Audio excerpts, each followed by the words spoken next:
We provide you the platform to turn your dreams into reality.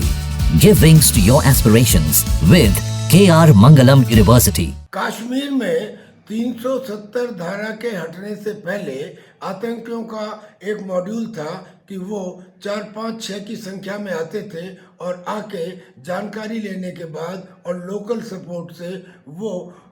Army के काफिले के ऊपर हमला करते थे या कैंप के ऊपर हमला करते थे या अगर मूवमेंट में होते थे तो उन पर हमला करते थे। 370 धारा हट जाने के बाद उन्होंने हाइब्रिड अटैक का सहारा लिया, यानी कि ऐसे लोगों का जो कश्मीर के बाहर के हैं और कश्मीर में हैं, या तो उन्हें जाके मारना या जो फौजी छुट्टी पे हैं उन्हें मारना या पुलिस के उन लोगों को मारना ताकि पुलिस के और लोगों को अपनी तरफ तोड़ा जा सके। जब इनके ऊपर भी शिकंजा कस गया तो फिर उन्होंने कश्मीर को छोड़ के जम्मू की तरफ आ गए, क्योंकि जम्मू की फोर्सेस चाइना की तरफ चली गई थी LAC पे। जब जम्मू में भी उनको कंट्रोल कर लिया गया तो अब वो फिर आ गए और अब उन्होंने टूरिस्ट के ऊपर आक्रमण करना शुरू कर दिया। और टूरिस्ट के ऊपर हमला भी, पहली बात तो टूरिस्ट पे हमला कश्मीर की आत्मा पर हमला है, और दूसरा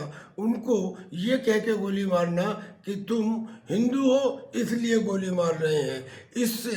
एक ऐसी स्थिति बन गई है कि अब आतंकियों के लिए हमला करना मुश्किल हो जाएगा, क्योंकि भारत ने बदले की आवाज़ दे दी। पढ़े लिखे आतंकवादी बुरहान वानी का कुलगाम हो या साउथ कश्मीर का कोई और जिला हो या जम्मू में भी कोई एरिया हो, ये हो ही नहीं सकता कि किसी दूसरे देश के 4-5 आतंकी इस 145 करोड़ के इतने बड़े देश में आए और हमला करके चले जाएं, जब तक उनके स्लीपर सेल ना हो या ओवरग्राउंड वर्कर्स ना हो, जब तक उनको सपोर्ट करने वाले, उनको इंफॉर्मेशन देने वाले, उनको बीच बीच में लॉजिस्टिक और खाना देने वाले और उनको फौज की मूवमेंट की जानकारी देने वाले नहीं होंगे तो वो कुछ नहीं कर सकते जो बाहर से आए हैं। लेकिन जो स्लीपर सेल हैं और जो ओवरग्राउंड वर्कर हैं, इनको भी जो प्रेरणा देने वाले लोग हैं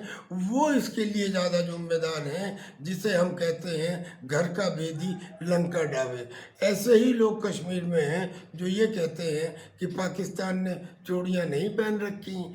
पाकिस्तान के पास एटम बम है, जो ये भी कहते हैं कि हिंदुस्तान की फ़ौज और पाकिस्तान के आतंकी आपस में गठजोड़ में हैं, जो ये भी कहते हैं कि अगर चीन की हुकूमत हिंदुस्तान में आ जाए तो हमारे लिए अच्छा है, और जो ये भी कहते हैं कि हिंदुस्तान की सेना तवांग में चीन से पिट के आ गई। यानी कि